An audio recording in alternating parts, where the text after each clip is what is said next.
કેશોદ વ્યાપારી વિકાસ મહામંડળ દ્વારા toll booth અધિકારીને આવેદન। કેશોદ નજીક આવતા ગાદે ટોલ બૂથમાં અનેક વખત એજન્સીઓ ફરે એટલે પોતાના નિયમો મુજબ કામગીરી કરતા હોય તેવું જાણવા મળે છે। ત્યારે આવેદન સમયે મીડિયા દ્વારા પૂછતા ટોલ પ્લાઝાના અધિકારીએ એવું જણાવેલ કે આ રૂલ્સ NHAI દ્વારા બનાવવામાં આવેલા હશે, ત્યારે એજન્સી બદલે તો NHAIના રૂલ્સ પણ બદલી જતા હશે ખરા। હાલમાં કેશોદ ટોલ પ્લાઝા ફક્ત 18 કિલોમીટરમાં જ આવતું હોય તો પણ લોકલ વાહનની જગ્યાએ ભરપેટ ટોલની વસૂલી કરવામાં આવી રહી છે। આ જોતા પ્રથમ સાંસદ રમેશભાઈ ધડુંગ ચૂંટણી પહેલા વાયદાઓ કરી ટર્મ પૂરી કરી જતા રહ્યા હતા, બાદ હાલના સાંસદ મનસુખ માંડવિયાના પણ ચૂંટણી વખતે ફેંકેલા શબ્દોની કોઈ અમલવારી કરવામાં આવી જ નથી। જ્યારે ચૂંટણી વખતે લોકોની વચ્ચે આવતા લોકોએ આ ટોલ બૂથની વાત જણાવતા હાજી કરી જીત્યા બાદ ફક્ત સિલેક્ટેડ લોકોના જ કામકાજમાં વેગ મળ્યો હોય તેવું જણાતું હતું, પરંતુ નબળા વર્ગના લોકો તો ત્યાં જ રહ્યા। આટલી ભયંકર મોંઘવારીના માર વચ્ચે કેશોદના લોકોને ટોલ પ્લાઝામાં રાહત આપવાની જગ્યાએ નવા નિયમો લાવી પૈસા ખંખેરવાનું કરતબ શોધી લાવ્યા। પ્રથમ કોઈ પણ તારીખે કઢાવેલ ફાસ્ટેગ 1 મહિના સુધી ચાલતો હતો, ત્યારે હવે કોઈ પણ તારીખે કઢાવો પહેલી તારીખે પૂર્ણ થઈ જાય એટલે જરૂરી વાહન ધારકોને શું કરવાનું? ત્યારે ના છૂટકે લોકોના પ્રતિનિધિઓ મજબૂર બની કેશોદની જનતાને પીસાથી અટકાવવા વ્યાપારી વિકાસ મહામંડળ દ્વારા એક ટોલ બૂથ ખાતે આવેદન આપી રેગ્યુલર ચાલતા ફાસ્ટેગની સિસ્ટમ પ્રમાણે ફરી હતી તે પ્રમાણે આવેદન આપી રજૂઆત કરી છે। અન્યથા આ બાબત પર ફેરફાર નહીં થાય તો કેશોદ વ્યાપારી વિકાસ મહામંડળ અને પીસાતા લોકો રજૂઆતને ભૂલી અને હવે સમગ્ર કેશોદની જનતા આંદોલનના માર્ગે વળે તો નવાઈ નહીં રહે। સ્ટોરી રાવલિયા मधु साथे जगदीश यादव, जूनागढ़।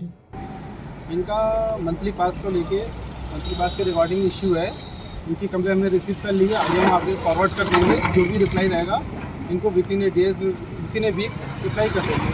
जी सर, पास का रेट कितना है और जो पास निकलता है वो डेट में क्या चेंज होता है? पास का रेट जो है सर, नॉन कॉमर्शियल व्हीकल का 340 रुपीज़ है, 20 किलोमीटर रेडियस का। और 4 व्हील का कितना है?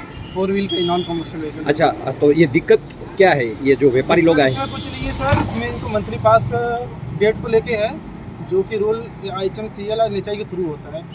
ठीक है, पूरा मंथ आपका पूरा मंथ का पे करते हैं, लेकिन आप सर ये देखिए, ये जो रूल है ये गवर्नमेंट की तरफ से होता है, हमारा कोई पर्सनल बनाया हुआ रूल नहीं है। ठीक है, हम वही काम करेंगे जो हमें NHAI HMCL गवर्नमेंट बोलेगी। आपने क्या कहा? इनके जवाब में क्या कहा? इनके जवाब में हमने कंप्लेन ले लिया है। ठीक है सर, आगे कंप्लेन फॉरवर्ड करेंगे, जो भी रिप्लाई आएगा उनको बता देंगे।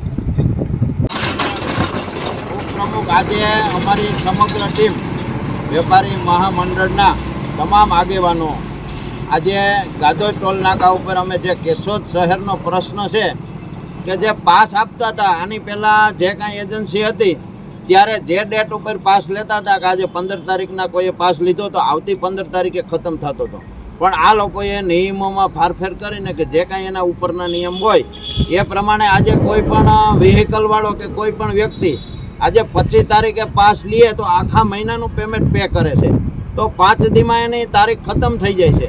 એટલે અમારી મેન માંગણી એ છે કે આ મહિનાથી પૂરતું જે પહેલાં સિસ્ટમ હાલતી હતી ડેટ ટુ ડેટ કે 15 તારીખના કે 25 તારીખનો પાસ લીધો હોય તો આવતી 25 તારીખે ખતમ કરવો જોઈએ, એ પ્રકારનું અમે એક અહીંયા આવેદનપત્ર આપ્યું છે અને એ લોકોએ કીધું છે કે અમે તમને જવાબ આપશું, અને જો જવાબ નહીં મળે તો જે જૂનો પણ હજી એક પ્રશ્ન છે, આ પ્રશ્ન તો છે પણ 20 કિલોમીટરની અંદરના એરિયામાં આવતું કોઈ પણ આજુબાજુના એરિયાને ટોલ ચૂકવવાનો જ નથી થતો, છતાં આ ગેરબંધારણીય રીતે જે ટોલ વસૂલે છે તેના માટે કેશોદ શહેરને ભેગા કરી અને કોઈ મોટું આંદોલન કરવું પડે એવા પણ ભણકારા કેશોદમાં વાગી રહ્યા છે। માટે હવે આ લોકોના આગળનો શું જવાબ આવે છે એ પ્રમાણે વેપારી મહામંડળ કેશોદના તમામ નાગરિકોને સાથે લઈને નિર્ણય લેશે।